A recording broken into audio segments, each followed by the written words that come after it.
An epic island exploration awaits for us. A young boy has reached on an unknown island. The island is full with big trees and plants. From outside, it may look like a normal island, but inside, this island has the most valuable treasure of the world. If he gets this treasure, he could be the richest man of all.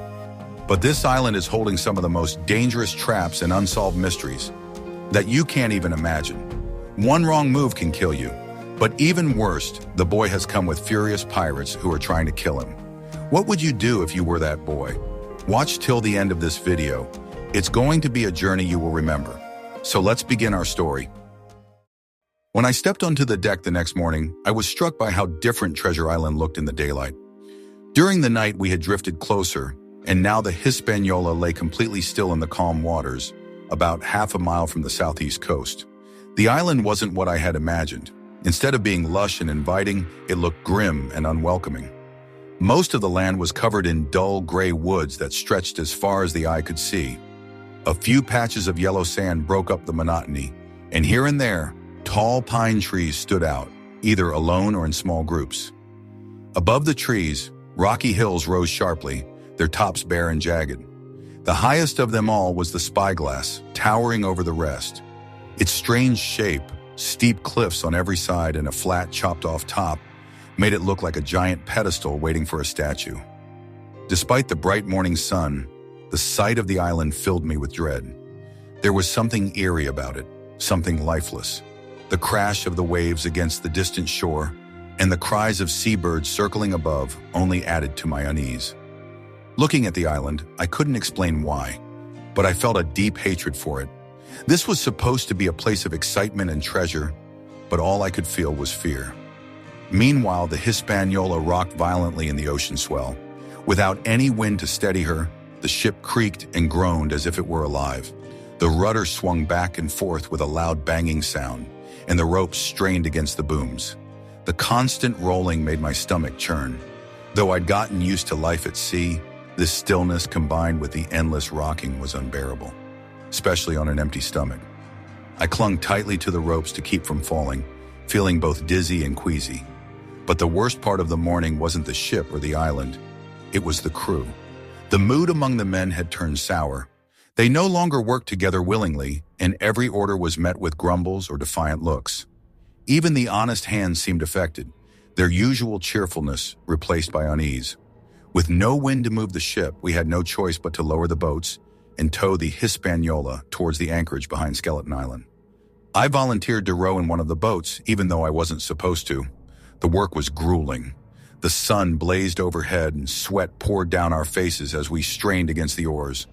The men muttered and cursed, their frustration boiling over. Even Anderson, who was in charge of our boat, joined in the complaining instead of keeping order. "It won't be like this forever," he grumbled under his breath. Hearing that made my stomach twist. Up until now, the crew had done their jobs briskly and without complaint, but something about the sight of the island seemed to have loosened their discipline. Through it all, Long John Silver stood by the steersman, guiding the ship with the confidence of someone who knew every inch of these waters. "There's a strong current here," he explained, like the channel was dug out with a spade. Finally, we dropped anchor in the bay, a calm, sandy spot completely surrounded by land. Skeleton Island rose darkly to one side, while the mainland loomed on the other.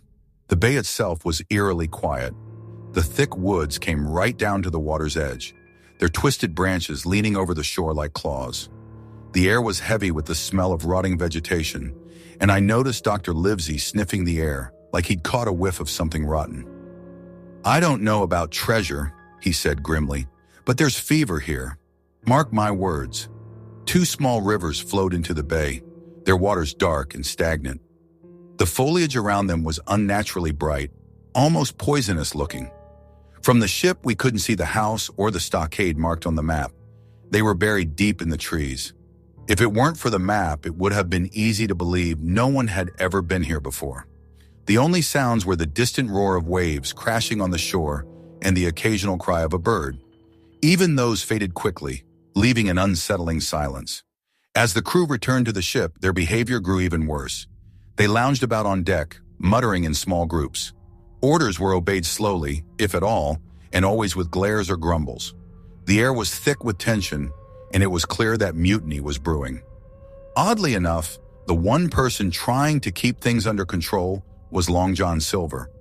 He moved from group to group, joking and smiling, trying to lift the men's spirits.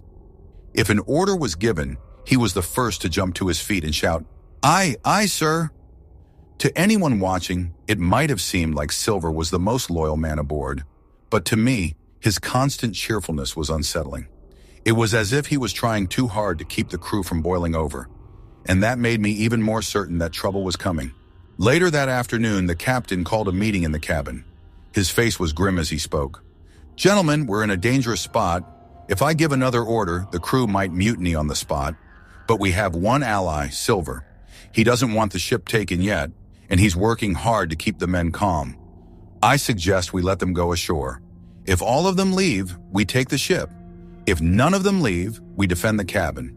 If some go, Silver will bring them back in line." The squire and the doctor agreed, and we armed ourselves with pistols, preparing for the worst. Then the captain went back on deck and addressed the crew. "My lads," he said, "you've worked hard and it's been a long, hot day. A little time ashore will do you good. Take the boats, explore the island, and stretch your legs. Be back by sundown. I'll fire a gun to call you in." The men cheered, their earlier grumpiness forgotten. It was as if the promise of treasure had suddenly erased all their frustration. As the men prepared to go ashore, I had a sudden idea. If most of the crew was leaving the ship, I wouldn't be much help staying behind. But if I went ashore, I might be able to learn more about their plans. Without thinking, I climbed into one of the boats. "Is that you, Jim?" someone asked. "Keep your head down." Silver in another boat called out sharply, "Jim, is that you?" I froze, wondering if I'd made a terrible mistake. But Silver didn't seem angry, and I decided to play along. The moment our boat hit the beach, I jumped out and ran into the trees. My heart raced as I ducked through the undergrowth, trying to put as much distance as possible between myself and the others. Once I was sure I was alone, I slowed down and began to look around. The island was wild and untamed, filled with strange plants and swampy marshes. Bright flowers bloomed in the undergrowth, and I saw snakes slithering among the rocks. For the first time, I felt a flicker of excitement. This was real exploration, something I dreamed about but never experienced. Then I heard voices in the distance. Crawling closer, I saw Long John Silver deep in conversation with another crew member. My stomach tightened. Whatever they were talking about, I knew it couldn't be good. Before I could even blink, Long John Silver, moving with terrifying speed despite his missing leg, was on top of Tom. In a flash, he drove his knife into the man's body, not once but twice, plunging it to the hilt each time. I could hear Silver panting loudly as he struck the blows, and the sound made my blood run cold. Everything around me seemed to blur. My vision swam, and the world turned into a dizzying whirl of colors and noise. I couldn't tell if I was about to faint or simply lose my grip on reality. The sight of Silver, the sound of the birds, and even the peak of Spyglass Hill spun around me in a chaotic mess. Bells seemed to ring in my ears, and distant voices shouted through the haze. When I finally came back to my senses, the horrible scene before me had hardly changed. The sun still beat down mercilessly on the marsh, and the air was heavy and hot. Tom lay lifeless on the ground, his body motionless in the grass. Silver, now calm and collected, was wiping his blood-stained knife on a clump of grass, as if nothing had happened. I could scarcely believe my eyes. Had I really just witnessed a man murdered in cold blood? Could such a cruel and violent act have taken place right before me? But there was no denying it. Tom was dead, and Silver had killed him without hesitation. As I crouched there, paralyzed with fear, Silver pulled out a small whistle from his pocket. He blew a series of sharp, high-pitched notes that echoed across the island. I didn't know what the signal meant, but it filled me with dread. I realized immediately that more of his men might be on their way. If they found me here, what chance would I have? They had already killed 2 of our honest crew members, Tom and Alan. Would I be next? Panic surged through me, and I knew I had to move. Carefully, I began to crawl away from my hiding spot, doing my best to stay quiet. The sound of voices, Silver's and others answering from a distance, spurred me on, making me move faster. Once I reached the edge of the thicket, I sprang to my feet and ran as fast as I could. I ran blindly, not caring where I was going as long as it was away from the murderers. My fear grew with every step, turning into a kind of frenzy. My thoughts raced wildly. How could I return to the boats now, knowing what Silver and his men had done? Would they kill me on sight? Would my absence from the ship give me away? I felt as though all hope was lost. Goodbye to the Hispaniola, I thought bitterly. Goodbye to the captain, the squire, and Dr. Livesey. There's nothing left for me now but death, either from starvation or at the hands of the mutineers. Without realizing it, I had run to the foot of a small hill with two distinct peaks. The air here smelled fresher than the stagnant marsh, and the trees grew taller and farther apart. Pines stretched up to 50 or 70 feet high, their branches casting long shadows. But just as I began to feel the faintest sense of relief, a new danger appeared. A sudden cascade of gravel rolled down the side of the hill, rattling through the trees. My heart skipped a beat. I turned toward the noise and saw a shadowy figure dart behind a pine tree. What was it? A man? A wild animal? It moved too quickly for me to tell. Dark and shaggy, it seemed to disappear into the woods as quickly as it had appeared. A new kind of fear gripped me. I was now caught between two dangers, Silver and his murderous crew behind me, and this strange, shadowy figure ahead. For a moment, I actually found myself preferring Silver. At least I knew what to expect from him. I turned to head back toward the boats, but the figure reappeared, moving swiftly and deliberately to block my path. It darted from tree to tree, running upright like a man, but stooping low to the ground. My panic began to fade as I studied the creature more closely. It was no animal. It was a man. But what kind of man? A savage? A cannibal? I stood frozen for a moment, unsure what to do. Then I remembered the pistol tucked into my belt. The thought of having some form of defense gave me courage, and I decided to face the stranger head-on. Walking briskly toward the figure, I called out, "Who are you?" To my astonishment, the man fell to his knees and held out his hands in a gesture of supplication. His voice was hoarse and awkward, like the creak of a rusty door hinge. "Ben Gunn," he said. "I'm poor Ben Gunn. I haven't spoken to a Christian in 3 years."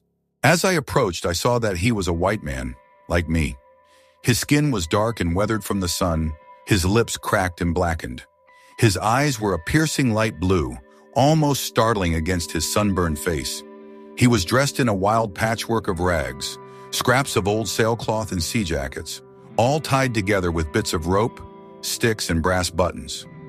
Around his waist was a leather belt with a brass buckle, the only solid thing he seemed to own. 3 years, I asked in amazement. "Were you shipwrecked?" "No, mate," he replied grimly. "Marooned." I shuddered at the word. I had heard tales of pirates abandoning men on deserted islands, leaving them with nothing but a bit of gunpowder and a musket. It was a cruel punishment, one that few survived. Ben Gunn told me about his life on the island. "I've lived on goats, berries, and oysters," he said. "A man can make do, I'll say that. But my heart aches for a bit of Christian food. Cheese, Jim. Have you got any cheese?" "Cheese," I repeated. "Aye, cheese," he said wistfully. "I've dreamed of cheese many a night, warm, toasted cheese. But then I'd wake up and find myself here, with nothing but goats and berries again. If I can get back to the ship," I promised, "I'll bring you all the cheese you can eat." At that, his eyes brightened, and he began examining my jacket and boots, touching them as if he couldn't believe I was real. "Jim," he said suddenly, lowering his voice, "I'm rich." I blinked, confused. "Rich?" "Aye, rich as a king," he insisted. "And I'll make a man of you, Jim, if you help me. You'll thank your stars you met Ben Gunn." He then asked me about the Hispaniola. "That's not Flint's ship, is it?" "No," I assured him, "but some of Flint's men are aboard."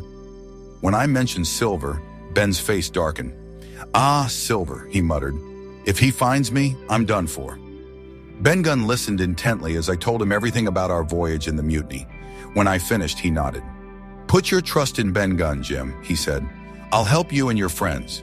But promise me this. If we succeed, tell your squire I want 1,000 pounds and a safe passage home." I agreed, and Ben seemed relieved.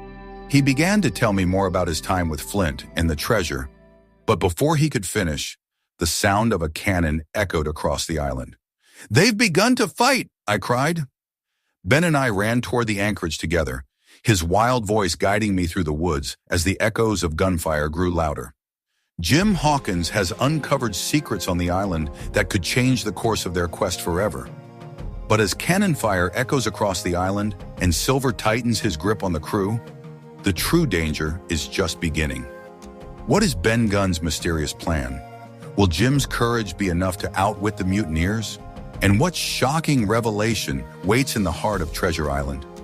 The next chapter holds the answers, but they might not be what you expect. Subscribe now and don't forget to hit that like button if you enjoyed the story. And if you want to be part of our next adventure, make sure to leave a comment below. I want to hear your thoughts, and turn on the notification bell so you never miss a moment, because the next part of this story will leave you speechless. Check the playlist or click on the next video to watch. I will see you there. Bye-bye.